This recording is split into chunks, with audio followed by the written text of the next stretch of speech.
The Panthers have teetered and tottered to start the new year, and they're only going to get the opposition's best coming up.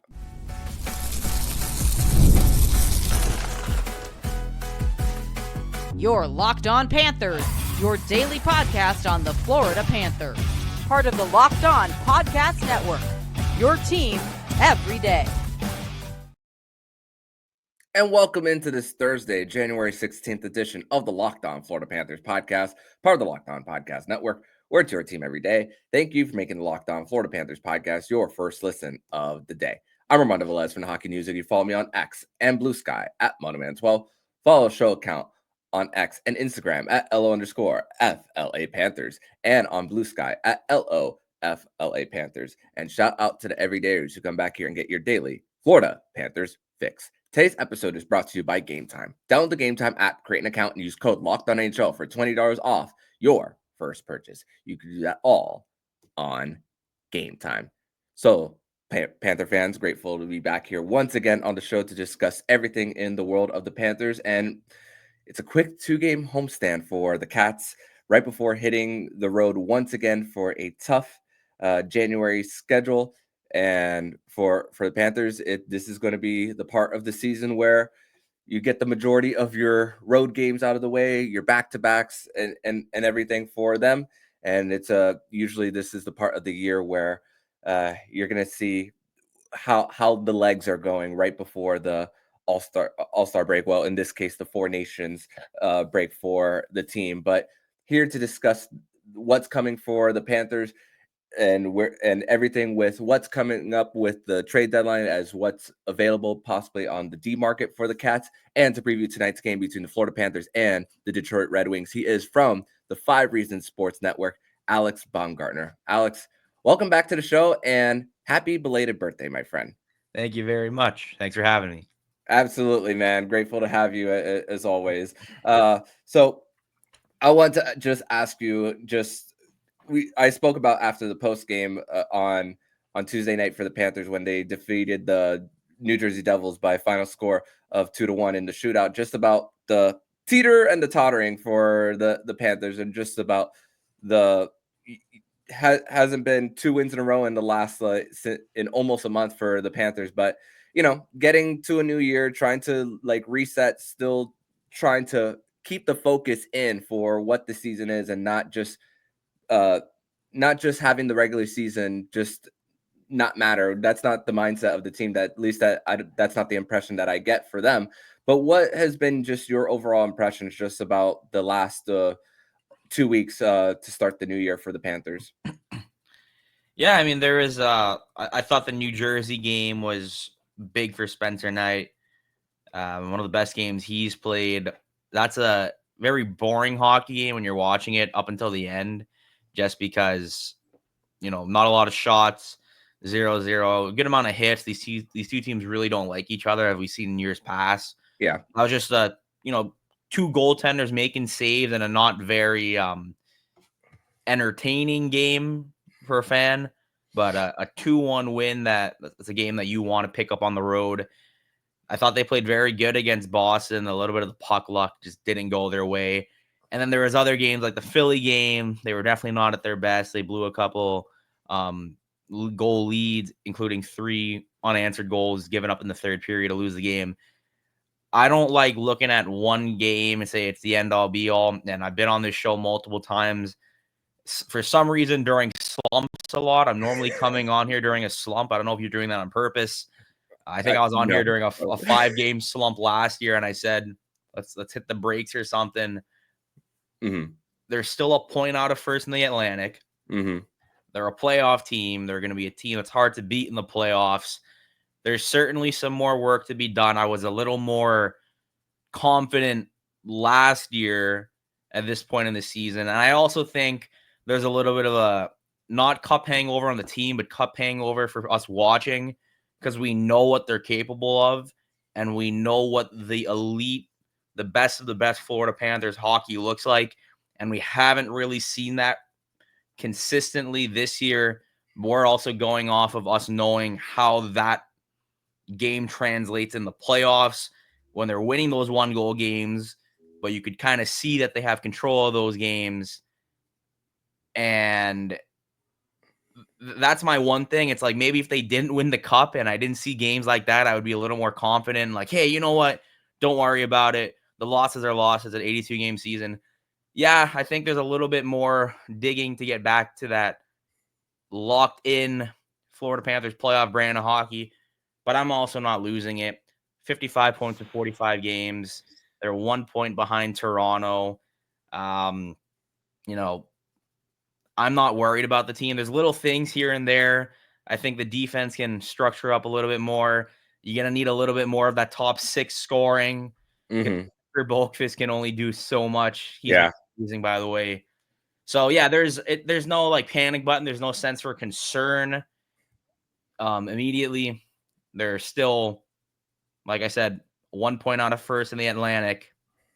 You want to see a couple of those wins string together, and maybe they start that tonight against Detroit. Yeah, and for 1 point behind Toronto, now they're dealing with injury to John Tavares after a fall in practice the other day. They just called up Fraser Mitten, so Tavares will be out at least a week. And I think just back to that New Jersey game, although it's not one of those teams that the Panthers have faced in the last couple of years. They know that the resume of that New Jersey Devils team, a team that was just in the playoffs, won around the other day, and then seeing how much they've improved with the coaching and the goaltending, that is one of those games where you could be fairly impressed by. And I wouldn't be surprised if those two teams met up in the playoffs somewhere down the line. But also Spencer Knight giving a lot of credit to his time in the AHL, respecting the process, and spoke about being patient and getting all the seasoning and not riding the bench. But both goaltenders, Sergei Bobrovsky and Spencer Knight, since December 7th, both of them combined a .910 save percentage. And to think that league average is around 900 right now for the NHL, this is what you want whenever you're thinking about a defense first team still sticking to that identity that won them the cup in the first place. In the stretch, the Panthers are third worst in goals for. Power play has been in the middle of the pack. I mean, we're seeing line combos, switches quite a bit. I mean, Barkov and Tkachuk are together. They over the last 3 seasons, they've owned 2/3 of the goal share for them. But then then there goes the question of maybe possibly a little too top heavy, because right now the line we're seeing a line of Sam Bennett, Eetu Luostarinen, and Mackie Samoskevich. Obviously, both Bennett and Mackie could bring speed, especially Bennett with carrying the puck as the guy who's dependent on being the play driver. But he's had a goose egg on the goals on the goal scoring department in the last almost 20 games now. And you see, and yes, the logic would be for Eetu Luostarinen to be that the F1 there, and then Mackie Samoskevich with the shot, and also he's capable of bringing it up the wing.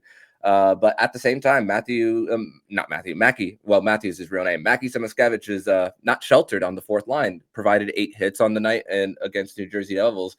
But that's a little bit of a strange combo when I see the forward lines there. What do you make of that combo for the Panthers there? I think Mackie is very interesting to me. He's a very good player.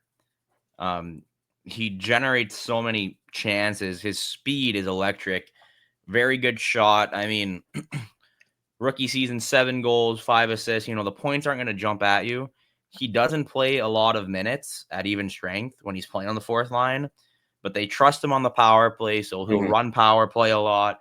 He's a smart player. I think that he really developed in the AHL, and I know you're going to touch on Knight's time in the AHL, but I think Mackie going out of the AHL last year, just kind of honing in on how to be a professional hockey player, both sides of the ice, it worked out. I don't necessarily like him on the fourth line. Yeah, I think there's too much offensive skill. I'm not going to say burying him there, because the Panthers do like to roll their lines. And if you read my midseason superlatives article, Jesper Boelkes and AJ Greer were both up there in 5-on-5 chances generated.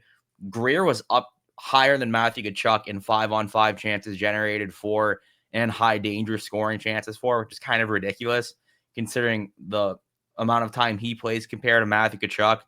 And that's your fourth line winger doing that, not your superstar forward. And that's not a dig on Kachuk. That's like, wow, AJ Greer can really generate. So there's some offensive skill going on that fourth line. And if Jesper Boqvist is there, there's offensive skill going on the fourth line. But I like Mackie with Lundell, or maybe you bump him up with, Barkov or Bennett if you have to. But, I don't really want to see him on the fourth line. Yeah, I'm with you there. When it comes to that, and we've seen him get a little bit more of that trust, a little bit of time at power play one, even though it hasn't been recently for them there for Mackie Samoskevich. So we'll see more if that offense could generate with him being with Bennett and Eetu Luostarinen. But we're gonna transition over to segment number 2, where we're gonna discuss more about Spencer Knight's time in the AHL last season, and also we're going to discuss more about the D-Corps and what is possibly out there for the Panthers to go grab. Possibly, we're going to discuss that more next here on the Locked On Florida Panthers podcast.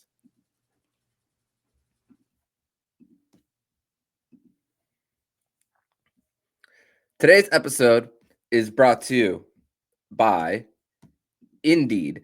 And you realize your business needed to hire someone yesterday? How can you find amazing candidates fast? Easy. Just use Indeed. When it comes to hiring, Indeed is all you need. Stop struggling to get your job posts seen on other sites. Indeed sponsored jobs puts your post at the top of the page and helps you reach the right candidates faster. Now you can speed up your hiring process with a $75 sponsored job credit. Just go to Indeed.com/lockedon right now and support our show by saying you heard about this podcast on Indeed. Terms and conditions apply. Hiring Indeed is all you need. Segment number 2 here on this Thursday, January 16th edition of the Locked On Florida Panthers podcast. Thank you once again for making the Locked On Florida Panthers podcast your first listen of the day. Here with Alex Baumgartner of the 5 Reasons Sports Network here on the show. And Alex, it's funny. When you pointed out your appearances on the show have been during stretches, not something that I considered, but then I thought about the 2 shutouts last year that the Panthers had in Western Canada. I had you on the show after, so I'm like, wow, you're absolutely right there. Well, the funniest one is you having me after in the hotel in Ottawa after they got smacked by the Senators, and it was That's basically right. like you have to run the table to make the playoffs. And I was getting on a train to go back to Toronto to cover that game before getting on another train to go to Montreal to cover another game. And I sat in the train station. I wrote, "This is how the breakdown works. This is what they have to do," and they did it. So it turns into good stuff after. And well, not always. You did come on the show after they were down 3-0 against the Lightning. That I remember as well. So, but that that's like yeah, that was like so, 4 years ago. Yeah, feels like such a long time ago. But anyways, back to our regularly scheduled program. But Spencer Knight's, like we mentioned, spoke about the time in the AHL with Arto Cal, and also when you think about just the seasoning that's needed for goaltenders, and then this stretch for the Panthers, like I mentioned earlier, 9-10 save percentage for the whole tandem as a whole. What are you making of Spencer Knight's stretch recently? I mean, I know he gave up 5 goals in that quick Pennsylvania trip earlier in December, but even before that, he wasn't getting goal support in, for example, games against Washington right before the Thanksgiving break for him. But I see very little panic in his game and very squared towards the shooters when he is in his crease. So what are you seeing there? Yeah, I mean, for a goaltender, when you have to play behind Sergei Bobrovsky, there's pros and cons. The pros are you're playing it, you're getting to learn behind a multiple-time Vezina winner. You're going to be a first ballot Hall of Famer, obviously a Stanley Cup champion now. So yeah, like that's a good guy to be behind if you're the second goalie on a team. The cons of that is obviously you're not playing as many games because you have to rotate with Bob, and at least I don't think Knight has had consecutive starts this season from what I'm looking at. When Bob had a kid, that's the only time. So it was, yeah. So it happened, I'm guessing it happened one time. Then I'm looking at the game logs now, but besides the point, you don't get a lot of reps compared to the starter. Obviously, he played in the AHL all of last season, but just the whole story of how Spencer Knight's been able to you know, overcome what he's had to overcome and spend the year in the AHL last year, play on the team this year again. I'm just happy for the guy. It's a great story. And performance-wise, I mean, I thought last game was fantastic against the Devils. 1-goal game, not a lot of goal support coming from your team. I think he locked in. He had a couple big saves at the end. It kind of looks like Bob when Bob locks in at the end of games and he has to make a couple big saves and there's some defensive lapse. So I didn't actually listen to the interview. I'll watch that after the show. But yeah, I mean, it's not an easy journey for an NHL goaltender. Not easy journey when you're a first round pick, and when you're on a team that just won the Stanley Cup and you weren't able to play. I mean, he's a true professional. Absolutely. And I just think his answers are getting more thoughtful whenever I do see him speak to the media for him. And to think that over the last month, we saw Nico Mikkola miss 5 games for the first time in his Florida Panthers tenure. Aaron Ekblad's going to be out tonight, it looks like, once again, as he skated right before the main group, him and Joe Nagacevic. So the Panthers are dealing with a little bit with the mixing of the decor. Kulikov playing on the top pair with Gustav Forsling. But also, thankfully, for the Panthers not being an LTIR, they've accrued some of the cap space over the season, so they've been able to bring back a Tobias Bjornfort and have the 23 guys. So there's a little bit more to navigate. But then there's also possibly some moves that they could make for the upcoming trade deadline, which is about a month and a half away. And we were speaking about this prior to recording, that the Panthers don't leak out stuff until they actually happen. We spoke about Sam Reinhart, how that was just because we didn't know the trade details yet. But I mean, some of the names that the fourth period provided were Mario Ferraro, a 26-year-old left-handed shot with a year left on his deal.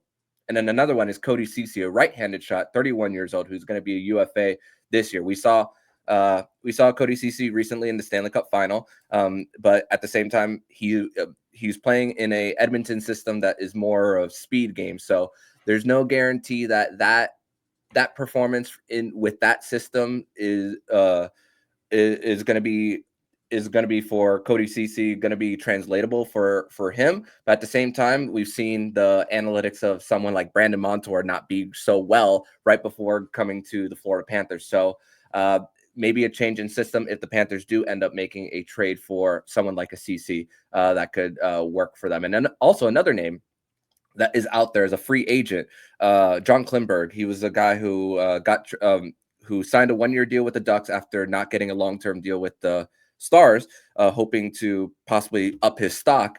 And then the injuries happened for him while he was there and in Toronto, and hasn't been back in the NHL. Had hip resurfacing surgery. We've seen this with Patrick Kane, Ed Jovanovski for in the NHL, which Patrick Kane has been electric at times. So after the surgery, but when the guy hasn't played and hasn't had game reps, that could be a little bit of a cause for concern. Although it is a veteran that you would like in your locker room, because the Panthers have a guy who's not currently playing, and an Adam Boquist who is mostly a third pair guy / power play specialist. They're still trying to figure that out. I mean, I feel like Aaron Ekblad would be inserted there once he returns back to the lineup, but it's not a long-term solution there for the quarterbacking of the power play. So how are you seeing this with the names that I just put out to you? Well, I can't, in terms of the names you put out, I have no reporting on if they're targeting any of these guys, Mm-hmm. and I have no comment on, any of that matter. Now, I will say, personally, I would bring in another defenseman. Mm-hmm. That's something they should I think that's the number one priority at the deadline. I would look towards someone more of a defensive-minded defenseman. You mentioned Adam Boquist doesn't really play, and he's an offensive-minded defenseman. Uvis Balinskis is a little more of a two-way guy, but if we're cherry picking what he's best at, it's probably his offensive skill and his skating. Correct. They are happy with how Nate Schmidt's game has kind of evolved. I asked Paul Maurice about it and Nate Schmidt about it about a month ago. and it takes a little bit of time for you to adjust to a new system. Schmidt also told me when he was in Winnipeg with Paul, it was kind of the same thing where he told him what he wanted, took a little bit of time, and then once he got enough time under his belt playing that new type of system and the type of role for him, it started to click. And we kind of see that now with Nate Schmidt. He's very relied upon, and that was during the Mikkola absence too when we talked about it. So obviously it's good that Mikkola is back. They're not with Ekblad, so it's kind of hard when two of your top three defensemen are out, especially two of the more defensively minded ones, and they all play different roles. They can't rely on Schmidt to do exactly what Mikkola does, and Mikkola can't do exactly what Ekblad does. They're all very different defenders, but I'm going to target a guy that can shut it down. The Panthers, I haven't checked the stats recently, but they were top 2 in defensive scoring as of a month ago. They've always been pretty good with their defensemen scoring. We saw it on the road trip, their defensemen can score. But if I'm targeting someone, I'm going to look at someone that can lock it down a little bit more defensively. So then you can slide Kulikov back out of the top 4 and have a legit shutdown third pair, which worked really well in the playoffs last year because it seemed like Kulikov really clicked in when the playoffs came and just honed down defensively. You mentioned John Klingberg. I will mention John Klingberg just because I don't know if that's something they want to approach, just because the injury, I saw the reports that he's looking at other teams anyways. So no reporting here saying the Panthers aren't in or are in, but I just wouldn't, want that, especially since it's a little bit of a different situation with OEL, who's coming off an injury. He had a full off season. He had a training camp. They had time to kind of adjust him in. And I know he got thrown into the fire because there was no Ekblad and there was no Montour to start the season. But if we're looking at guys to bring in and we're slowly creeping up on the trade deadline and we're fighting for playoff positioning, I don't know if that's a guy that, you would bring in. Whereas Toronto, who's had Klingberg in the system and he knows the team, that just makes a lot more sense for both parties. So, I would look at a guy that, when teams starts deciding they're going to be sellers at the deadline, that's when I'm going to start looking at guys bringing in. Because there's always a name that pops up and you're like, all right, now that's the guy that we want to approach, and our pro scouts like them, and the Panthers have pretty good pro scouts. Yeah, and with how clumped up the Eastern Conference is, it's still hard to make a determination on who is going to be a buyer, who's going to be a seller just yet for each team. I mean, how many points are separating the bottom and the last team in right now in the Eastern Conference? Doing this as I'm chatting. 9 points separate last place in the East to last team in right now.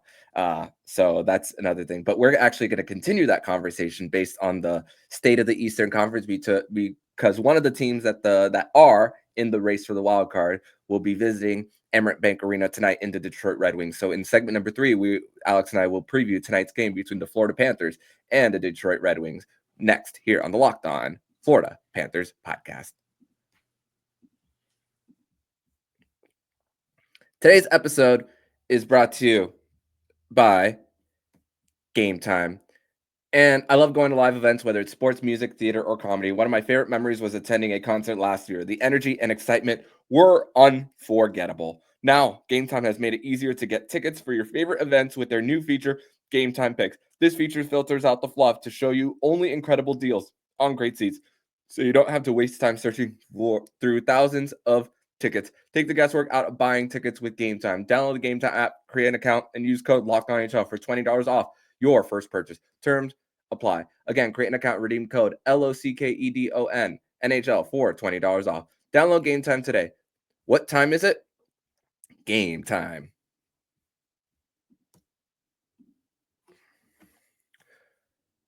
Third and final segment here on this Thursday, January 16th edition of the Locked On Florida Panthers podcast. Thank you once again for making the Locked On Florida Panthers podcast your first listen of the day. So the Panthers face the Red Wings tonight, 7 p.m.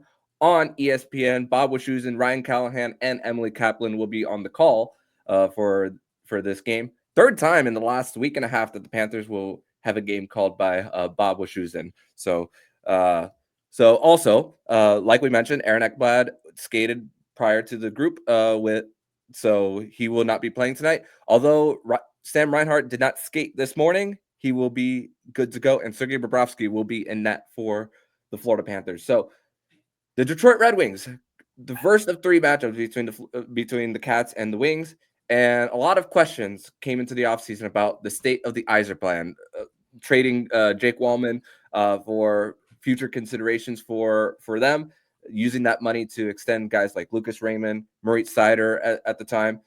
But then we've seen some signings or trades that haven't necessarily worked out. Ville Husso for the Red Wings has struggled with injuries there, but also a coaching change recently, right after the holiday break. Todd McLellan, former coach of the LA Kings and the San Jose Sharks, comes into the mix, part of the coaching staff that won the Cup in 2008 in Detroit. But also, some of the messaging for him, first practice is just saying, play bleeping hockey. Only a 45-minute practice. The first one, they lose the first game, win 7 straight. But then after losing last night, the streak is over. So crazy with how bunch up the Eastern Conference and what the loser point does, Alex, is just how hard it is to just catch up when you fall behind the 8 ball. And the power play numbers during the stretch, 46.7% for Detroit. Their penalty kills is also giving up a third there. So that tells me that things are going to regress back to the mean. Although there is a second wave of players coming in the next in the next few years, like Axel Sandin Pellikka, who's outstanding in the World Juniors, Michael Branson Newgard, and Sebastian Koza for them. But what's encouraging for Detroit is guys are getting hot, like an Alex DeBrincat and a Lucas Raymond.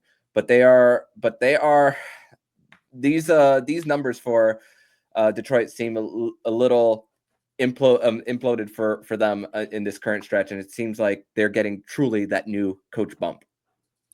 Yeah, I mean, I know they just had their winning streak snap, but they were stringing together a couple wins, which is what you need if you're looking at the middle of the Eastern Conference, because everybody is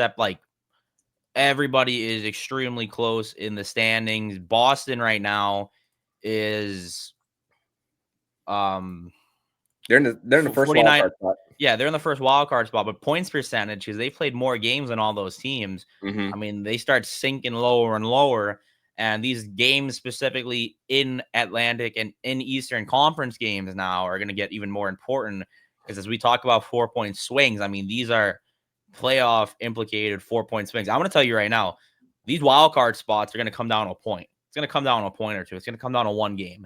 We see it every year. We remember last year how close it was, and this is an even closer race at the moment. Now it's going to start gapping up and spreading out a little bit. But, I mean, Montreal is cooking when they got Lionel back. Ottawa is only 2 points out of a wild card with 3 games in hand. Tampa right now is technically tied with Boston in points, but they played 4 less games. I think they're one of the best teams in the East, so they're going to get a playoff spot comfortably, in my opinion. But as we start looking at the way everything's working out, I mean, Detroit needed a couple wins in a row to get back into that, okay, we're in that conversation 43 games into the season. But that could have been Buffalo too. Buffalo could have had the 4 or 5 wins in a row, and then we'd be talking about Buffalo instead of Detroit. It's going to be very interesting to see how these teams progress throughout the season. Detroit's one of them with a lot of talent, like Ottawa. They spent a lot of money to get guys. They've made trades. They hit free agency pretty hard.